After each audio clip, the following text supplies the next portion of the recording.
السلام عليكم ورحمة الله تعالى وبركاته. الله مساءكم بكل خير وبركة. المدينة المنورة، مزارع المدينة المنورة. كنت أسمعكم صوت العصافير في المساء، فهذا صوت العصافير، صوت جميل عند المبيت. وهسه المغرب عندنا، والعصافير جات تمرح أو زي ما نقول بلغتنا احنا السودانية تبيت. يا سبحان الله، سبحان الله، كل شيء ربنا وضع له حاجة براه. العصافير تنوم في الأشجار، ويا سبحان الله،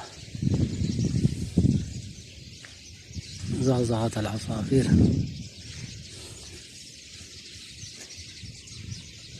ما شاء الله، ما شاء الله.